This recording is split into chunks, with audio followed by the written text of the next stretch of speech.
Hi everyone, sorry I've been too busy working to make videos for the past couple of weeks. So today I'm explaining to you how worried you should be about the coronavirus. I am seeing so many misinformed comments on social media. People are claiming that the media is overhyping this and that people are overreacting, and none of that is true at all. And so I'm going to explain why in this video. As a background, I have read and researched about 40 different scientific studies and journals on the coronavirus. I've also watched 10 hours of college biology lectures. I'm following several other YouTubers who make detailed coronavirus videos often, such as Peak Prosperity. So I'm very well educated on the subject. And it's true that coronavirus will probably be mild to asymptomatic for many people in America, but it's still a major threat. China shut down 90% of its exports for over a month, so let me explain why they went to such extreme measures and why something similar might happen here. Okay, so for the past few weeks, these have been the three main questions in the back of my mind throughout the day, and they're still not fully answered. Basically, if we can answer these questions, we can use what happened in China to predict what might happen here in America. So the questions are, how severe is it in China really? Will it be as severe here as it has been there? If not, why? So how severe is it in China really? It's very difficult to know the real situation in China. The WHO went on a mission to China to investigate the issue, and we're going to go over that first. Okay, so I think the key learning from China is speed. It's all about the speed. The faster you can find the cases, isolate the cases, and track their close contacts, the more successful you are going to be. Another big takeaway is that even when you have substantial transmission with a lot of clusters, because people are looking at the situation in some countries now and going, oh gosh, what can be done? What China demonstrates is if you settle down, roll up your sleeves, and begin the systematic work of case finding and contact tracing, you definitely can change the shape of the outbreak, take the heat out of it, and prevent a lot of people from getting sick, and a lot of the most vulnerable from dying.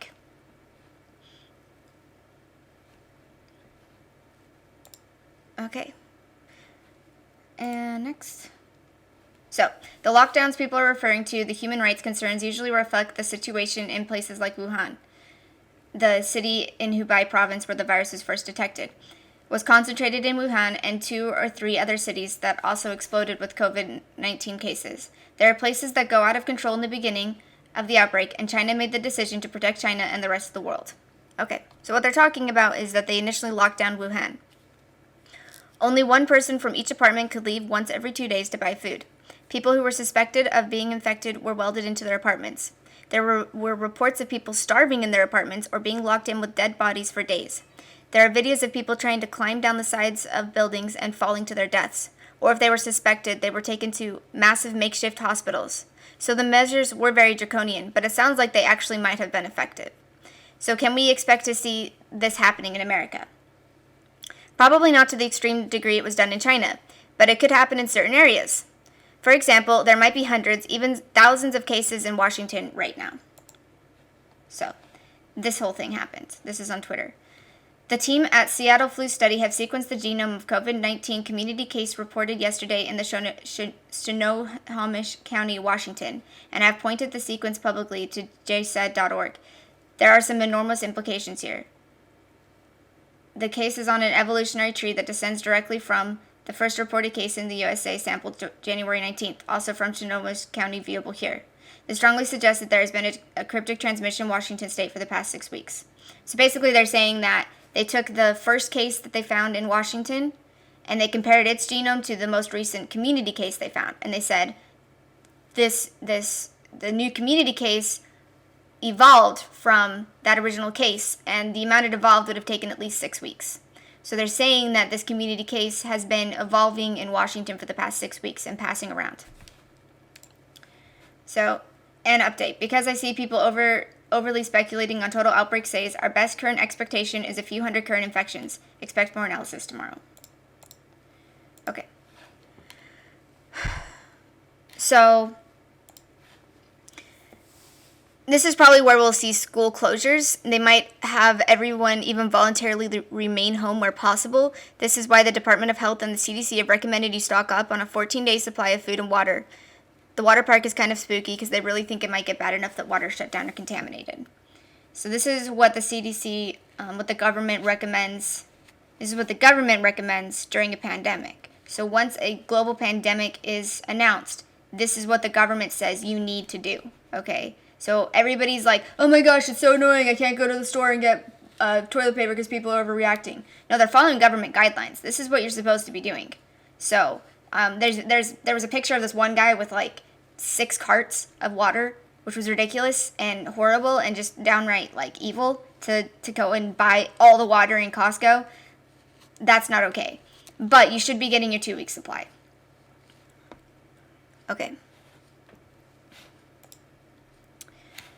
So the first thing, your population is your surveillance system. Everyone has a smartphone. Everybody can get a thermometer. That is your surveillance system. Don't rely on this hitting your health system because then it's going to infect it. You've got this great surveillance system out there. Make sure the surveillance system is primed. Make sure you are ready to act on the signals that come in from that surveillance system. You've got to be set up to rapidly assess whether or not they really have those symptoms, test those people, and if necessary, isolate and trace their contacts. Here again is where I've seen things start to break down. What I've been told is if you think you've been exposed and have a fever, call your general practitioner. We've got to get better than that. If we are going to use our GPs, do they have an emergency line where you can get through? Do they know what to do? In China, they have set up a giant network of fever hospitals. In some areas, a team can go and swab you and have an answer for you in 4 to 7 hours. But you've got to be set up. Speed is everything. So make sure your people know about the virus. Make sure you have mechanisms working with them very quickly through your health system. Then enough public health infrastructure to investigate cases, identify the close contacts, and then make the cure remain under surveillance. That's 90% of the Chinese response. So the first thing that I really want to see right now in America is an app like the one that they have developed in South Korea. In South Korea, when a case is discovered, it notifies everyone who it is and where they have recently been, so people can report if they are a close contact that needs to be tested. And we desperately need an app like that here. It shows on a map and it shows everything, so people have the transparency in South Korea is amazing. So that's what we really, really need here. And we obviously do not have that yet. If you didn't find the iceberg of mild cases in China, what does it say about how deadly the virus is, the case fatality rate? It says you're probably not way off. The average case fatality rate in China is 3.8%, but a lot of that is driven by the early epidemic in Wuhan where numbers were higher. If you look outside of Hubei province where Wuhan is, the case fatality rate is just under 1% now. I would not quote that as the number. That's the mortality in China, and they find cases fast, get them isolated in treatment, and supported early. Second thing they do is ventilate dozens of in the average hospital. They used extracorporeal membrane oxygenation, removing blood from a person's body and oxygenating their red blood cells when the ventilation doesn't work. This is sophisticated healthcare. They have a survival rate for the disease I would not extrapolate for the rest of the world. What you've seen in Italy and Iran is that a lot of people are dying. This suggests that the Chinese are really good at keeping people alive with the disease, and just because it is 1% in the general population outside of Wuhan does not mean it will be the same in other countries. So just wanted to talk about ECMO really quick, which is what they're talking about really here. Most commonly used for ECMO has been growing dramatically among adults. In the United States, the procedures tripled from 2008 to 2014, up to an estimated 6,890.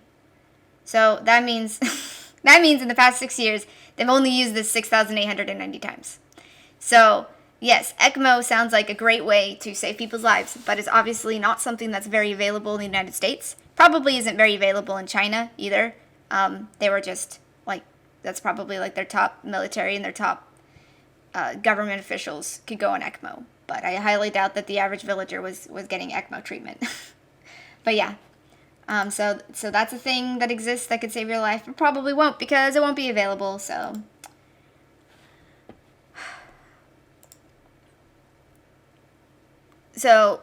what is the actual mortality rate? This is still pretty much a mystery.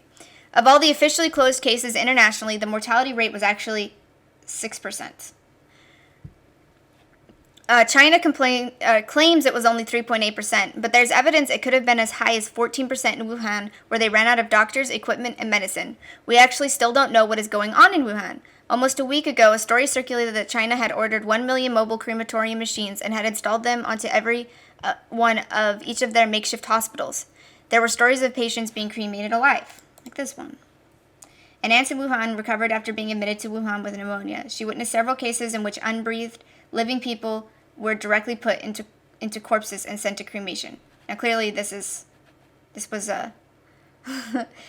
was translated, so it was a little bit, but yeah, just to give you an idea. And then we also have these stories going on. Or we're only 3 arrested. It's because they know the truth of the Hong Kong epidemic. The actual number of confirmed cases in Hong Kong is 20,000. So there's lots of people still saying that they are lying about the numbers. Most people in China on Twitter think that they're lying about the numbers. But the CDC doesn't think they're lying about the numbers, and we will go over that in a little while. But the CDC says they're not lying about the numbers, but I don't know how much of Wuhan they saw. So I think the numbers outside of Wuhan are probably pretty accurate, but the numbers inside of Wuhan is where I don't trust it so much. Wuhan citizens who have been in contact with me are now able to send fewer and fewer video screens. Communities with severe infections have lost contact. I hope they are all okay, but the reason for the network disconnection. A citizen from Wuhan sent it to me today. She said that 120 elderly people in Zigmela nursing home were infected, and more than a dozen ambulances were dragged away. It is estimated that they could not survive, so terrible. Recently, I haven't seen any citizens infected with the virus in Wuhan send me a message. Before that, they said that the network signal was not good, the video screen could not send out, and many people died. I wonder if they are now discharged from the hospital or if the internet is blocked. Seeing the cabin hospital is empty, I have so many patients been cured, and those who are critical are cured. Or where did it go? I don't believe the CCP's official figures. So, a few of the people say that they're not able to contact people from Wuhan. Of the people that they can contact, they're still under home arrest, and people inside Wuhan don't even know what's happening to most of the people there because they're inside. So we don't really know what's going on in Wuhan. So we don't know if there's an epidemic in a city inside of the United States like Wuhan. Wuhan got really, really bad. It was really bad, is what we do know, and it could have been even worse than what we could possibly imagine. The fatality rate could be over 15%. It could be crazy. People could have starved to death. We don't know what really happened there. And so, yeah. According to the official Chinese numbers, there were only 119 new cases yesterday in China, 125 the day before, and 220 the day before that. So could they have contained it to that level? Well, if this is true, then they could have contained it. So that's really concerning for the rest of the world. Are you suggesting that this is the big one, the once-in-a-century pandemic people have been bracing for? It's not. It can be the big one, but like for flu. Whether you have a pandemic with flu, it's a function of the virus. That's a virus with very, very high infectivity rate, a very, very high transmissibility rate. The time the virus takes to go from one person to the next can be as short as 1.5 days. For COVID, it's longer, 4 to 5 days. Look around the world, we're seeing a whole bunch of outbreaks controlled with the right responses, and even turned around if they go into a bad state. Panic and hysteria are not appropriate. This is a disease that in the cases and their close contacts, it is not a hidden enemy lurking behind the bushes. Get organized, get educated, and get working. So my husband has been very worried that this is impossible to contain. What I've kept telling him is that SARS was a similar virus that started in the same country during the same time of year in 2002. It was contained by 2003, even though it spread around the world. But obviously not to this level. There was only like 10,000 cases altogether.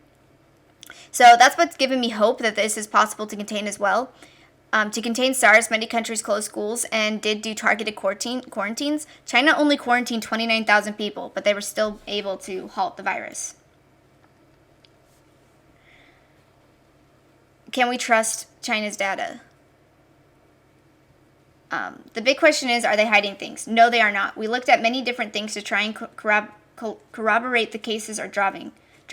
When I went to fever clinics and talked to people working there, they'd say, we used to have a line out the door, and now we see a case once per hour. According to the national data, fever clinics were seeing 46,000 people per day at one point, and it is now down to 1,000. So there has been a huge drop in numbers into the feeder system. Second thing, when talking to physicians and hospitals, I heard again and again that we have open beds. We can get people isolated even more rapidly. I heard that in Wuhan and other provinces. The third thing, I talked to people running clinical trials of drugs, and they're having a problem recruiting patients. All these things help corroborate China's data. Okay, so why were they able to contain SARS? So SARS is different than coronavirus. Its genome is only 80% similar to coronavirus, and some of the key differences explain why coronavirus has been so much virulent so far. So, in retrospect, although SARS-CoV was transmitted primarily through respiratory droplet route, certain epidemiological parameters facilitated its containment through public health intervention. Pre-symptomatic transmission was not observed. Infectivity in most patients was low onset of illness and seemed to peak during week 2 of illness in association with maximal respiratory symptoms when patients were often in hospital. Virus transmission was primarily by respiratory droplets, with little natural airborne dissemination, but some environmental spread. With some important exceptions, transmission occurred primarily in healthcare or household settings with close person-to-person contact. Cases among children were uncommon. Children didn't seem to be involved in transmission, although the reproductive number for SARS, the average number of new cases resulting from a single infection in a susceptible community, was approximately 2 to 4. Contact tracing was facilitated by relatively long serial interval time between onset of symptoms and successive patients in a chain of transmission, meaning 8 to 10 days, and incubation period, mean 4 to 5 days. Most infections did not lead to further transmission, although a small number of superspreading events occurred. Okay, so the big differences here is that with coronavirus spreading and asymptomatic, coronavirus spreads when people are asymptomatic, and it's very airborne, as far as we know. Like, we don't know those things for sure. We don't know what degree they are for sure. So there's a difference, and that's why it has been like 10 times more infectious than SARS was at this point. So with coronavirus spreading while asymptomatic and seemingly very infected through the air, is it possible to contain? I don't know the answer to that yet. I think it might be, but the United States is not doing enough. And if we continue to treat the pandemic this way, it definitely will not be contained. They need to shut down schools in Washington immediately and develop an app right now for us to have any shot at containing this thing. Okay, so.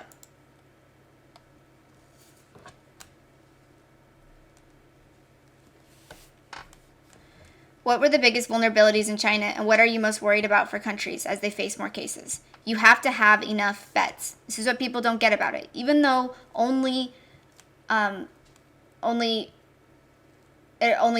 of people die, up to 25% of people need to be hospitalized when they get this. And we did not have enough beds for that. So you have to have enough beds. In China, they closed off whole wings of hospitals, sealed them to make a dirty zone where patients with the disease could be treated safely. They worked at scale. They brought a heap of ventilators to keep people alive.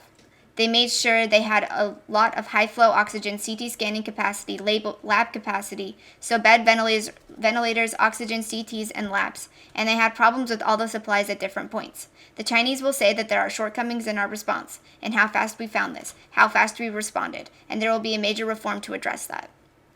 We spent a lot of time asking doctors who these people in their 30s and 40s are, who were rapidly progressing and getting the disease and dying. They'd say, we don't know. I'd ask, what about smoking? I never found one who said yes to that question. It's something I couldn't get an answer to.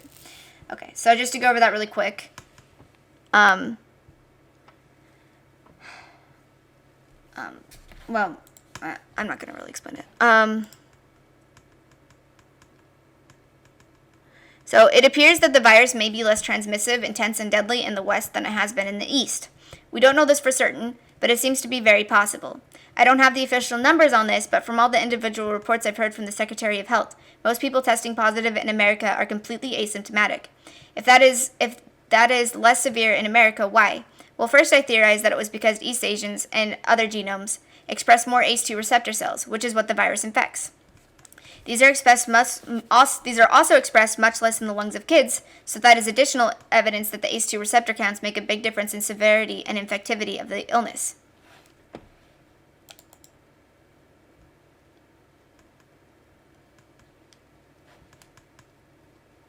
So, 3 possibilities. Kids don't get infected for some reason. They get infected but have a low expression of the disease. They get infected and express the disease like everyone else. But we haven't seen it because of schools getting closed. I think the first and the last are reality, so it's the middle group. The receptors binds in the lungs aren't very mature in children, but the reality is we see the phenomenon up to 90 years of age, so that sounds unlikely. Secondly, maybe the 4 coronaviruses that cause colds confer some temporary immunity in kids. But why aren't the elderly protected? We've got to get an antibody test to know if kids are dying from are driving the epidemic, and we just can't see it. Okay, so they said we don't think that the ACE2 receptors is the reason why kids aren't less infective. So why? How severe is it in China really? Will it be as severe as it has been here? If not, why? How severe is it in China really? Well, they have it mostly contained outside of Wuhan. I think that's true. Will it be as severe here as it has been there? That's the question.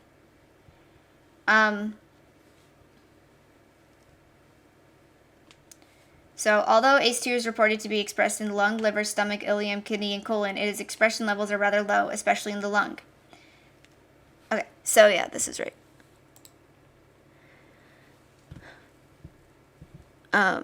However, it's possible that the virus can infect other cell types. So among them, ANPEP and DPP4 are known receptors for human CoVs, suggesting ENPEP is another potential receptor for human CoVs.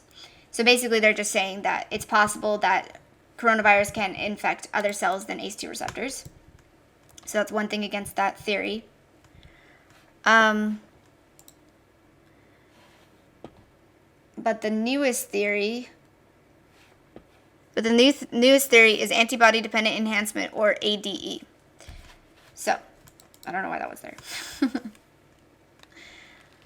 There are numerous questions regarding the nature of current COVID-19 epidemic. One of the most perplexing happens to be the significant discrepancy of serious cases and deaths between areas with Hubei province, where the outbreak initiated, and the rest of the world. An examinations of patient cases with Hubei region reveals some useful data. Severe cases tended to occur in men and may suffer from comorbidities, blah, blah, blah. In the majority of cases of severe disease and death, lymphopenia and sustained inflammation has been recorded. Notably, these observations in COVID patients are similar to those who suffered from severe acute respiratory distress syndrome in 2003. Most infected individuals have a mild disease and do not progress into a severe stage of infection.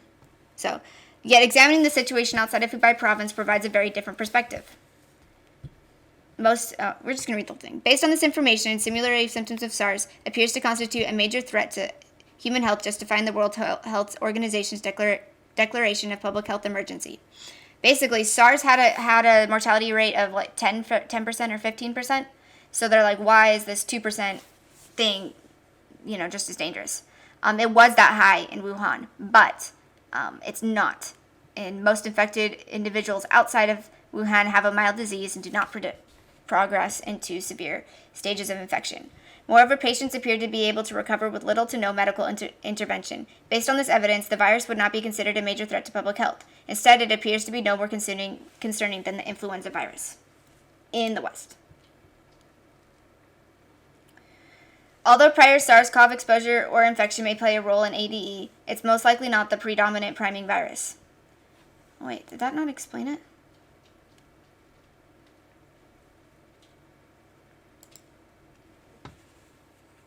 Okay, so basically what they're saying with this ADE thing, if you've had a coronavirus in the past, then it increases your chance of having something called a cytokine storm.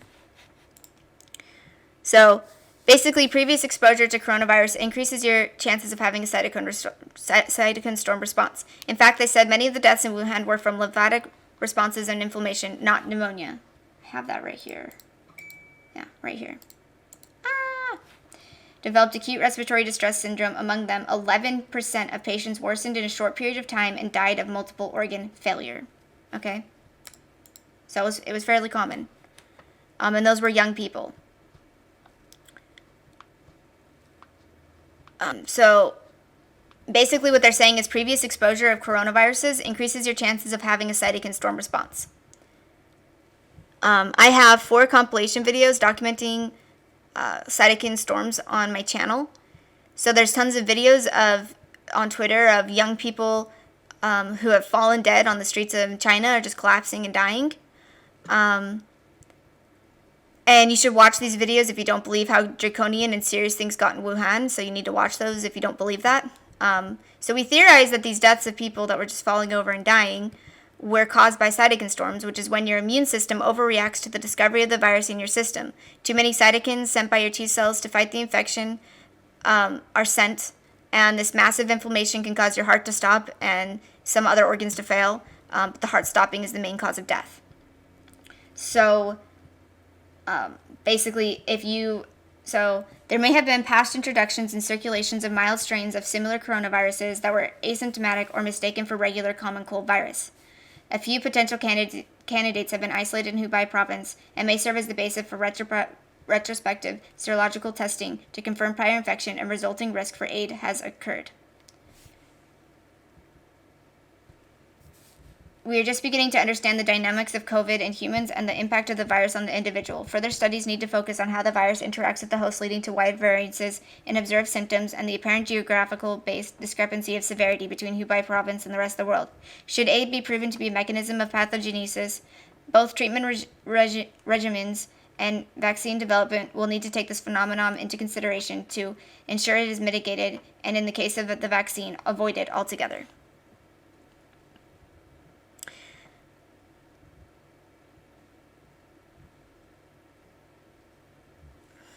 So they said that many of the deaths in Wuhan were lymphatic responses and inflammation, not pneumonia.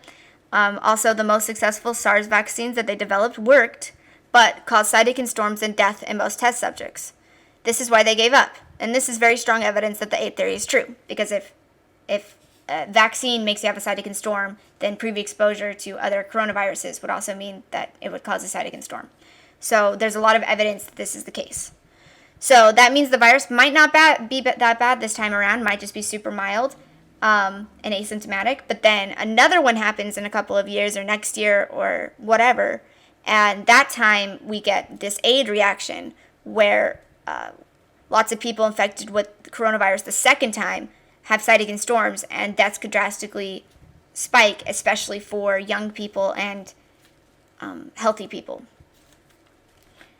And going along with that, people are being reinfected with the disease. Basically, they would test positive, be treated, test negative, and be released. Then they would get tested several weeks or months later and test positive again. I can't find very much information about how severe the reinfection is compared to the first infection. There is a rumor posted in our chat server that one of the first men, the 40-year-old, who was infected with the disease in America, tested negative and was released. And then he tested positive again and died. The story is most likely not true, but it is possible. The faster a virus spreads, the faster it mutates, and it is possible it can mutate and reinfect everyone within the next few months or year. Then we might see the AIDS reaction to it, but it's very unlikely. Also, if you are able to be reinfected, that makes it much more difficult to contain as well, because a person, can just be another vector for the disease when they get out. And also, they said that a pet belonging to a COVID patient has contracted the coronavirus. So that's another thing with containment is animals apparently can get it. And so animals can get it. You can re-get it if you've had it. It makes it very difficult to contain. So when China says that they have it contained, we don't really know about that yet. We don't know how many low-level cases there really are and how much is still circulating. So we'll see. People who've gotten the new coronavirus recovered and can get it again in the future. Health authorities say the body does not become immune after infection. Japanese authorities reported the first case of reinfection. A tour guide in Osaka first tested positive for the coronavirus in late January, then was discharged from the hospital 3 weeks ago after showing signs of recovery. But she returned to the hospital after developing a sore throat and chest pain and tested positive for the coronavirus once again. Director of Pneumonia Prevention and Treatment warned last month that this could happen. For those patients who have been cured, there is a likelihood of relapse. The antibody will be generated. However, in certain individuals, the antibody cannot last that long. Reinfections among patients in China have been reported as well. So we're not saying it happens to everyone, but that's also another problem. So, how concerned should we be about all this? We need to talk about how severe the disease is. In China, this is how severe it is. We don't know how severe it's going to be outside of China. So approximately 25% of patients have a severe course requiring intensive care, and approximately 10% required mechanical ventilation. In general, the clinical presentation involved fever in 83 to 98%, dry cough in 76 to 82%. Dry cough. That's kind of important. Fatigue or malaise in 11 to 44%, and lymphonia in 70%. So, if it's just as bad as it was in Wuhan, if it's just as bad physically for Americans as it has been for the Chinese, it could be really, really bad in America. The United States only has 100,000 ICU beds, and many of them are already full. If 10% of people required ICU care, we can only handle a couple 100,000 cases before becoming dangerously overloaded. It's worse than that because it will most likely happen like it did in Wuhan, with a small area seeing outbreaks of tens of thousands of cases, and there not being enough ICU beds in the area to save everyone. The mortality rate in Wuhan was at least 14%, but could have been much higher. Again, we don't know what is happening there still. On top of there not being enough hospital beds for the infected, hospitals being at full capacity will cause people with other emergency conditions to not receive care fast enough. There are 2 million critical care hospital admissions every year. That's another 2 million people at risk due to this illness. So if you care about people with pre-existing conditions and the elderly, you should be very concerned. We need to do everything we can to contain this disease to protect them. Even if it doesn't kill you, it causes significant permanent heart and lung damage to around 20% of patients. It can also cause damage to your brain, kidney, liver, and many other organs. It can infect almost all your tissues as ACE2 receptive cells are all over your body. This means we might need to make some major sacrifices as a society to contain this virus. The CDC and Department of Health have asked everyone to prepare by having 2 weeks' worth of food and water stored in your homes in case of a pandemic. You might hate everyone for emptying the shelves, but it's actually what you are supposed to be doing. You shouldn't spend all of your money on food, though, because we can expect the government to help people get food during an epidemic. Even if they fail at that, churches will probably step up and prevent most people from starving. This shouldn't be your go-to plan. If everyone fails to prepare, assuming someone will take care of them, worst case scenario, it won't be possible to take care of everyone, at least not very well. So, don't be a part of the problem. If you can prepare, you should. But what you also need to be concerned about is money. You shouldn't waste your entire rainy day fund on money or on food. If you can't work from home, you need to save money in case you get quarantined. So you need to have a minimum of 2 weeks of food in your house, and after that you need to evaluate how much money you will be able to make during a quarantine and how much you will need to survive before spending any more money on food and supplies now. So you need 2 weeks of food, and you probably need about 2 weeks of savings. So we're going to just go over why this is ugly. Hey, I said, okay. So, why should we be worried? It can be spread while you're asymptomatic, and a person can be reinfected, making it more difficult to contain. It's airborne and highly contagious. In China, 25% of patients required intensive care and 10% required ventilation. If the virus is just as virulent for Americans, our hospitals would be overwhelmed easily, increasing the mortality rate from 3.4% to 15% or even more. If you survive, you might have significant lung, heart, or other organ damage. Being infected by this coronavirus might make you have a cytokine storm if you are infected with a different coronavirus in the future. If you have been infected with a coronavirus in the past, you might have a cytokine storm now. A vaccine will be difficult to make because they cause cytokine storm reactions. Okay, so that's it for the video. I hope I explained things well enough for you that you can share this with your normie friends and family to get them a little bit more worried about this illness. Yes, it will most likely be a mild illness for most Americans and even be asymptomatic, but the long-term implications of the AIDS theory is very concerning. Also, people with pre-existing conditions and old age matter. If the government asks you to quarantine yourself, you should be prepared to do it. Even though it will be mild for you, you need to do everything you can to prevent it from spreading, as it could kill a lot of people in America. It is definitely worse from the flu and very serious. There is a reason why people worldwide were quarantined by very draconian methods, and the stock market fell so drastically. The media is not overhyping this illness. They are downplaying it still. Everyone should be prepared with at least 2 weeks worth of food and savings. So that's it. Please share this video if you find it informative. I'm keeping a close eye on how severe the illness is for white people compared to East Asians. We will know the answer to this question probably within the next week. We'll see. It depends on how fast this spread and how many we see in Washington.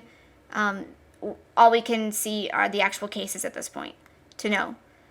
So I'll make a video as soon as we have a better understanding on the difference between how it infects white people and how it affects Asians. I'm not trying to be racist and saying that Asian people don't matter. I'm just saying, the majority of America is white, and Black and Hispanic. So if it's less infectious for white people, then less Asian people are also going to catch it in America. So even if it's more severe for them, they have a better outcome here. So I'm not saying like, oh, it doesn't matter that Asians get more sick. I'm just saying, if white people get less sick, it's less likely to spread around here, which will also protect Asians if it is worse for them.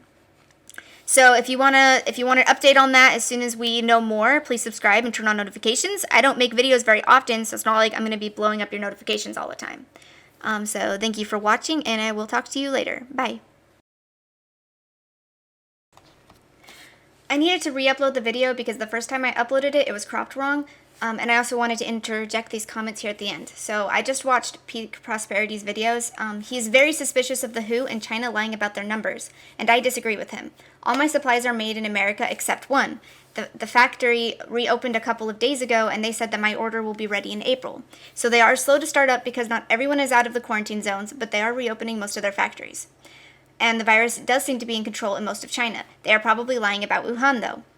I have watched tons of videos and read so many tweets about what is going on in China, and their containment measures outside of Wuhan were also very intense. If someone was suspected of having the virus, like 30 people from the government and military would show up to arrest the person and their close contacts, and then track back to anyone else who might have been exposed. Roads were blocked off, and everyone in entire buildings, even neighborhoods, were forced into quarantine. If someone had been to Wuhan or otherwise might have been knowingly exposed to the virus, they were under strict orders to quarantine and report themselves. There were tons of videos of villagers beating the crap out of people who failed to follow these orders. Only 2 to 5% of the people who quarantined themselves outside of Wuhan ended up being found positive. Tens of millions of people were tested. So it's very possible that China has this contained and the rest of the world can do the same. The United States is also still in strict containment mode and reacting this way to new cases. He's becoming too much of a fearmongerer. Yes, people need to be scared enough to prepare, but they also shouldn't be so scared that they give up hope and don't try to contain this. We can contain it if we work hard and smart enough. But we aren't really doing that so far. But we can. We will probably ultimately fail, but we need to try as hard as we can to at least slow down the rate of its spread so our healthcare system can reasonably handle this. And I mean, we are doing a lot, so. Personally, I think that that Americans are the perfect level of scared right now. They are taking precautions but not shutting down the economy. The government does have the sociologists that manipulate the environment to be in conditions like this. You'd be surprised at how quietly effective the government can be sometimes. People are stupid and refuse to get educated, but we're in a pretty decent condition public perception-wise. I agree that Iran and India are probably screwed. 30% of our pharmaceuticals come from India, so them stopping their export of drugs could be totally devastating. However, with China starting back up again, maybe they can just cover the difference. Hopefully, the Department of Health will issue a statement letting us know if they can manage this medicine problem soon. I agree with him completely on face masks. The reporting has become conflicted, but most U.S. government officials did say that you should wear a mask if you think that you are sick. It's just that the mainstream media and social media ran with the "no private citizen should wear a face mask ever" idea. American society really likes to shame and blame people, and they take every opportunity they can to do that.